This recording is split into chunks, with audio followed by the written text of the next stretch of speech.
આપનું સ્વાગત છે। નોર્મલી वन सिंगल 1-to-1 હોય છે, પરંતુ આજે 3 गेस्ट છે।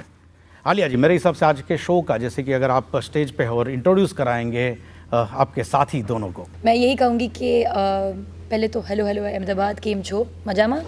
और ये है कपूर, मैं हूँ एंड, और ये है सन्स, और हम है Kapoor and sons. Kapoor and sons individual जब बात करें तो ये स्टोरी, क्योंकि कास्टिंग जब होता है ना वो बहुत इंपॉर्टेंट होता है। स्टोरी का प्लॉट लिखा जाता है, लेकिन उसके बाद डिसाइड होता है कि किसको लेना है यार। तब जाके वो बहुत मशक्कत करते हैं लोग कि ये कैरेक्टर में ये फिट बैठेगा, ये कैरेक्टर में ये फिट बैठेगा। आपको क्या लगता है कि किस क्वालिटी की वजह से पर्टिकुलर इस कैरेक्टर में आपको चूज़ किया है? तीनों के लिए सवाल है, फर्स्ट यू। मुझे लगता है कि पहले तो ये फिल्म फैमिली के बारे में, रिलेशनशिप्स के बारे में। जब शकुन पहली बार मेरे पास आए थे, बहुत डरे हुए थे, बिकॉज उन्हें लगा क्योंकि ये सिर्फ फैमिली के ऊपर, कपूर फैमिली के ऊपर पे I won't be as interested. पर मैं इंस्टेंटली इंटरेस्टेड हो गई, नॉट ओनली क्योंकि कैरेक्टर ऑब्वियसली बहुत अच्छा था, बट क्योंकि बहुत यूनिक कहानी है। मेरा ये the whole film revolves around relationships, family relationships. तो मेरे कैरेक्टर में भी एक फैमिली रिलेशनशिप का बैगेज है, and of course the way she interacts with both the Kapoor sons, और उसका पर्सपेक्टिव ये कपूर दुनिया। आपको कैसे सिलेक्ट किया गया? मुझे एक्चुअली शकुन काफ़ी सालों से कोशिश कर रहा था ये पिक्चर को कास्ट करने के लिए। एंसेम्बल पिक्चर है, बहुत मुश्किल है कास्ट करने के लिए। अपनी पहली पिक्चर के बाद काफ़ी साल लग गए उनको। मैं बतौर ब्रदर्स कर रहा था उस टाइम पे, जब मैं स्क्रिप्ट पढ़ रहा था तो शकुन पढ़ने के बाद मुझे मिले, और आई थिंक पहला जो कास्टिंग हुई थी मेरे किरदार की हुई थी। फिर एवरीबॉडी केम फॉरवर्ड। सो पहले ये सिलेक्ट हो गए, बाद पहले ये सिलेक्ट, आई थिंक सिलेक्ट होने की बात नहीं है। आई थिंक पहले उन्होंने हाँ कहा एक था। एसोसिएशन होती है एक डायरेक्टर के साथ, तो आप बोलते हैं ना कि पिक्चर में कौन कौन है। आई थिंक बाय चांस ऐसा हुआ कि पहला मेरा किरदार था। क्यों कैसा, आई थिंक शकुन के पास चॉइस नहीं थी, वो काफ़ी सालों से कर रहा था, 3 साल से घूम रहा था, but eventually we had to I think एक एग्रीमेंट थी कि I like the film, and बहुत ही स्पेशल और स्वीट इंडियरिंग सिंपल सी फिल्म है। कोई लार्जर देन लाइफ ऐसी कोई हम लोग हीरोइक चीज़ें या ड्रामेटिक चीज़ें नहीं कर रहे हैं। Very real, close to an arm family it is, and that's the reason I was very excited to work with. How you entered straight मुझे जी तो मेरा लकी ड्रॉ निकला था उसके नहीं मेरी करण साहब से बात हुई थी कुछ अर्सा पहले, and he brought the script to my attention. उन्होंने कहा कि आप आके ज़रा स्क्रिप्ट पढ़ के देखिए कैसा लगता है। तो मैं सच बताऊंगा, मैंने 45 मिनट के अंदर जो है, सिर्फ इसलिए 45 मिनट बोल रहा हूँ क्योंकि वो इतनी इंटरेस्टिंग और इतनी ग्रिपिंग स्क्रिप्ट है, उसको पढ़ा, और उसके फ़ौरन बाद जब मैंने फ़ोन उठाया, मैंने कहा कि ये तो सोना है, ये स्क्रिप्ट सोना है, एंड आई सेड यस। क्यों मुझे चुना गया उसका मैं क्या कह सकता। नॉर्मली है ना, नॉर्मली फूड प्रोडक्ट्स इंडस्ट्रीज में ये वर्ड यूज़ होता है, टेस्टर, है ना। वहाँ पे एक टीम रखी जाती है जो कि नया जो भी फ्लेवर लगाएंगे वो सीधा टेस्ट करेंगे, और उसके बाद बोलेंगे कि ये बॉस क्लाइंट को अच्छा लगेगा कि नहीं लगेगा, इस तरह से या तो इसमें चेंजेस करो। और ख़ास करके इंडस्ट्री में जैसे फिल्म रिलीज़ होती है ना, तो टीज़र या तो एक सॉन्ग या तो थोड़ा सा टुकड़ा वो टेस्टर के हिसाब से परोसा जाता है हमारे व्यूअर्स को, हिंदुस्तानी व्यूअर्स को। वहाँ से देख लेते हिट कितनी मिलती है, कितने लाइक मिलते हैं, ये सब करके। यहाँ पे किस चीज़ को टेस्टर में यूज़ किया गया ये फिल्म में? जी देखिए, एक्चुअली ये फिल्म बहुत ये कहानी में हैवी है। Okay, so it's more about कि स्टोरी कैसी है। इट्स नॉट कि गाना है, आई मीन ऑब्वियसली गाने तो है, but that's not the focus of the film, क्योंकि इट्स अ जर्नी, और एक दुनिया है जो आप जिसके अंदर आप जाते हो। If I were to compare it to a film से जो रिसेंटली रिलीज़ हुई थी, not compare but I would say जैसी फिल्म है, आई वुड से जैसे लास्ट ईयर पीकू रिलीज़ हुई थी, उस टाइप की दुनिया में अगर हम लेके जा रहे हैं। It was not heavy on the music, जो फ्लेवर है, फ्लेवर जो सुर है पिक्चर का वैसा है, वेरी रियल, वेरी इंडियरिंग, और बहुत कहानी में हैवी है। तो गाने तो है ही ऑब्वियसली, क्योंकि सिचुएशंस में आई थिंक बॉलीवुड फिल्म में अगर गाना ना हो, या टेस्टर या वो पूछ रहे हैं कि कैसे। Correct, that's what I am saying, that even though they are putting out, मैं ये कहना चाहती हूँ कि हम लोग गाना तो डाल रहे हैं, पर ये हमारा रियल टेस्टर नहीं है। The real test is the film. Okay, जब आएगा तब मालूम पड़ेगा। अब ऐसी पिक्चर बहुत मुश्किल है समराइज करने के लिए। अगर आपको ट्रेलर भी काटना हो तो बहुत ही मुश्किल है, बिकॉज जैसा कि मैंने कहा कि ऐसे कोई हीरोइक शॉट्स या बड़े ऐसे शॉट्स या हीरो हीरोइन आ रहा है, वो सब नहीं हो रहा है। बहुत ही आम जैसे आप और हम बात करते हैं वैसे है, तो आप कैसे दिखाएंगे लोगों को जब उनकी जैसी दिखाना हो जैसे वैसे वो हैं, तो थोड़ा मुश्किल है ऐसा बनाने के लिए। इतने सालों से आपको लगता है कि अभी पिछले कुछ दिनों में, कुछ महीनों में, कुछ सालों में इंडियन व्यूअर्स का टेस्ट, ऑडियंस का टेस्ट बदला है? Do you feel that? हाँ, या किस तरह से आप उसको देख रहे हैं? First you. I think they have become more content driven, बहुत मोर स्टोरी ड्रिवन। अब अगर जो एक्टर सिर्फ बतौर पहले खाली एक नाम से चल जाता था कि ये आ गया, तो ऐसा नहीं, अभी सब कुछ, सब एंगल्स देखते हैं। Correct. नहीं, अब तो कहानी चाहिए उनको, एक ओवरऑल कहानी चाहिए कि इसमें क्या है। आजकल रिसेंटली रिसर्च में निकला था कि जो ट्रू इवेंट्स की कहानी है, जैसे आपकी एयरलिफ्ट होगी और नीरजा होगी, लोग उससे ज़्यादा एसोसिएट करते हैं, बिकॉज उनको लगता है कि ऐसी कहानियाँ हो चुकी हैं या ऐसे असली में हुआ है, तो बिलीवेबल लगता है, उनको पसंद आती है। तो आई थिंक वो बहुत ही अच्छा टेस्ट है और हमारे लिए अच्छा है। नहीं, आई कम्प्लीटली अग्री, क्योंकि कंटेंट इज़ अभी किंग। और आई डोंट फील कि अभी लोगों के पास पेशेंस है इवन एक एवरेज फिल्म को पास ऑफ करना। लोग थिएटर में सिर्फ इसलिए अंदर जा रहे हैं after looking at your first trailer, और अगर उनको वो कंटेंट पसंद आए तो वो जाके वर्ड ऑफ माउथ से ही बढ़ेगा। इनफैक्ट अगर to go back to your last question, tester या टेस्टर, मैं कहूँगी हमारा ट्रेलर है, दैट्स द फिल्म।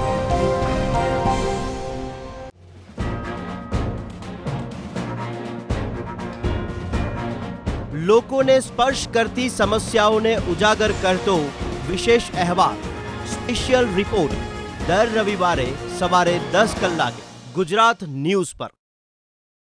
હશે તો એને આર્મી વિશે જ્ઞાન થશે। ઓકે અને એમાં વિચલિત આ માણસ ના થવો જોઈએ। મને એવું લાગે છે કે આ કામ કુટુંબ પ્રથા અને અત્યારે જે આપણે ન્યુક્લિયર ફેમિલી જે કહીએ છીએ કે એક જ્યારે પ્રયત્ન કરવામાં આવે છે તો એને આપણે એ પ્રયત્નને સરાહવો જોઈએ અને એનો તે બજારમાં મળે છે, ઓલરેડી મળે છે, પણ એ જુઓ ડે સ્પેશિયલ દરરોજ બપોરે 3:30 કલાકે ગુજરાત ન્યૂઝ પર।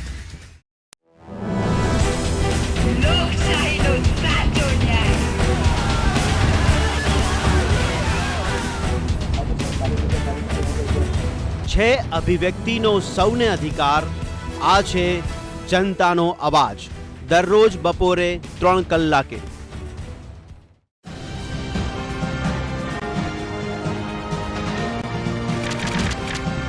જે રીતે પાટીદાર સમાજના ઘણા કાર્યકર્તાઓ છે કે જે લોકો આ ધરણાના કાર્યક્રમમાં જોડાય છે। सरकार में खादी का भरपूर उपयोग होता था, ये सब खत्म होता गया। સુપ્રીમ કોર્ટનો મહત્વનો સવાલ, શું ગુજરાત દેશની બહાર છે? અને સેલિબ્રિટી કે કોઈ પણ માણસ જેને પોતાને ખબર છે કે આ મારું આ બોલવાથી મને કેટલી તકલીફ પડશે।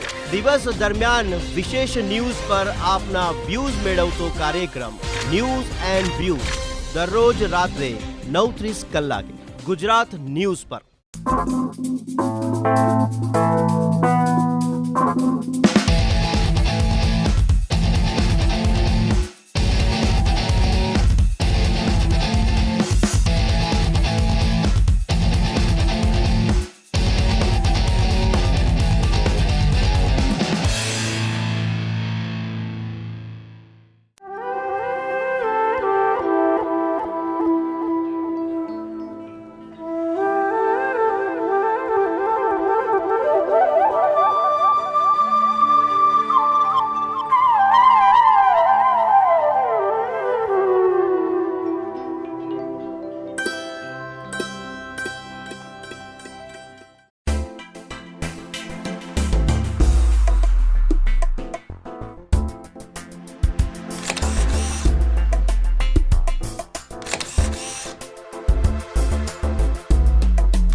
અવનવી રમતો અને રમતવીરો સાથે મુલાકાત કરાવતો કાર્યક્રમ પ્લેગ્રાઉન્ડ ધ સ્પોર્ટ્સ શો દરરોજ સાંજે 5:30 કલાકે ગુજરાત ન્યૂઝ પર।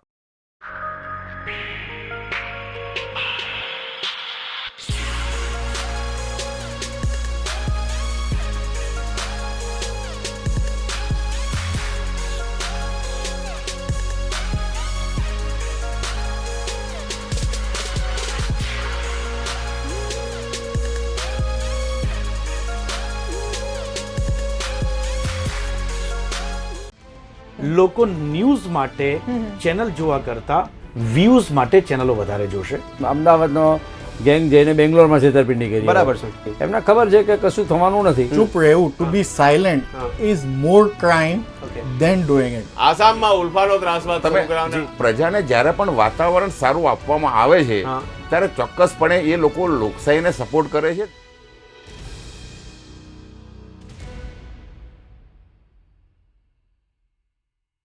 લોકમંચના પ્રાયોજક છે Columbia Asia multi speciality hospital Ahmedabad.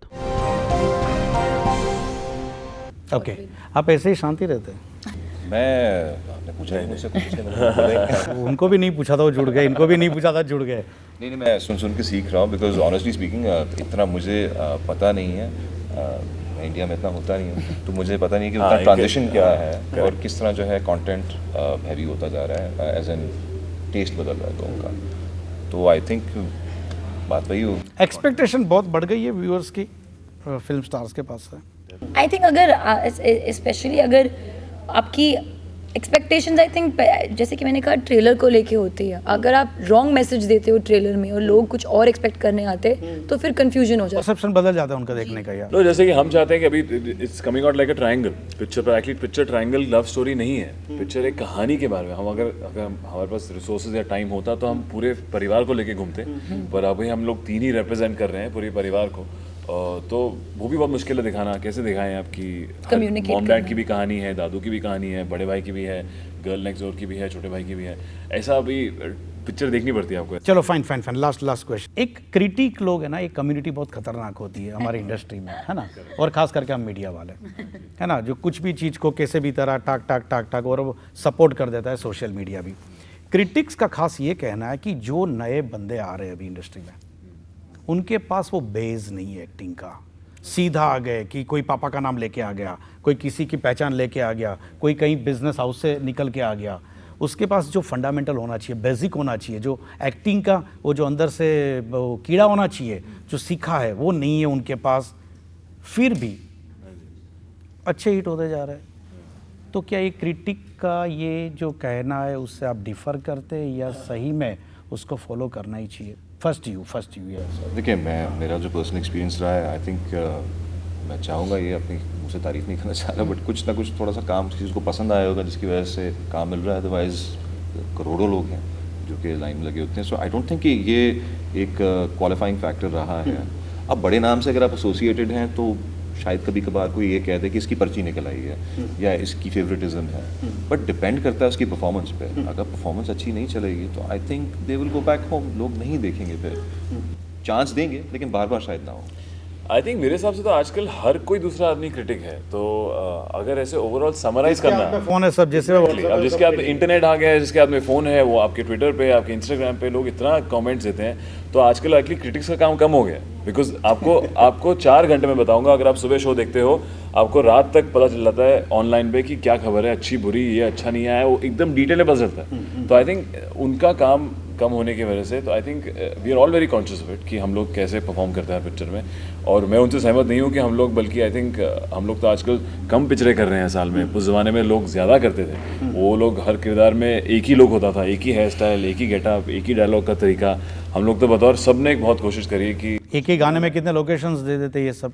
या लिया जी, व्हाट्स योर ओपिनियन? एक्चुअली मैं जस्टिफाई नहीं करूँगी. मैं बस ये कहूँगी कि मैंने ये पहली बार सुना है, क्योंकि मैंने आई हैव नेवर हर्ड कि क्रिटिक्स को ये लगता है कि the younger lot has no depth in acting. In fact मैंने सीनियर आर्टिस्ट भी बोलते हैं. नहीं, मैंने इनफैक्ट मैं ऑपोजिट मानती हूँ. In fact the younger lot has achieved a lot. उल्टा बोल रहे थे, वो बता रहे. And the younger lot has achieved a lot. जैसे कि अगर परिणीति चोपड़ा को लेकर मैं एग्जांपल देती हूँ, she is the younger lot. उन्होंने बहुत कम उम्र में उन्होंने second film only got a national mention, और वो बहुत बड़ी बात होती है. Ranveer Singh is the younger lot, और उसकी पिछली film has been a huge success purely because of his talent and his act. ये सब पता है हमको. तो I will not say that I will not agree with that statement, but I will also not justify it. मैं ये कहना चाहूँगी, अगर लोगों को ये लगता है तो ये हमारे ऊपर डिपेंड करता है कि हम इस परसेप्शन को कैसे चेंज करें. क्योंकि I don't believe any of us are here just to be a star. We are all here to be actors. Okay, what is the best part of this film? Best part of this film, I think the best part of this film is the conflict resolution. कहानी के and में होता है, क्योंकि बहुत ही जिसको क्या कह सकते हैं तपस्या या एक बहुत ही नाजुक मरहले से और मुश्किल जर्नी के थ्रू गुजरने के बाद जाके ये फैमिली इकट्ठी होती है। Best part I just think that it's a journey. आपको पता ही नहीं चलेगा कि कब शुरू हुई कब खत्म हुई, and that's the best part, क्योंकि आप काइंड ऑफ गुम हो जाते हो ये जर्नी में। बेस्ट पार्ट हमारा 7वां किरदार गीशू राजू। ओके ओके वो कुत्ता है, एक कुत्ता है जो कैरेक्टर मेरे को बहुत पसंद है। पर I think best part would be कि जोक्स पार्ट की ये आपकी और हमारे घर की कहानी है। आई थिंक जैसे कि आप कितने करोड़ों लोग हैं जिनका मिडिल क्लास हाउस होल्ड है और इतने परिवार लगे लोग हैं, उसमें लड़ाई झगड़ा प्यार कैसा होता है, मस्ती मजाक जो होती है, ये उसके बारे में है। तो आई थिंक लोग अपने आप को एसोसिएट करेंगे इन किरदारों के साथ। Thank you very much, wishing all the best for your upcoming film. દર્શક મિત્રો, આથી ખાસ મુલાકાત 3 સુપરસ્ટાર સાથેની જે આ ફિલ્મ લઈને આવી રહ્યા છે। ફરી મળીશું એક નવા કાર્યક્રમમાં, ત્યાં સુધી આપશો નમસ્કાર, થેન્ક્સ।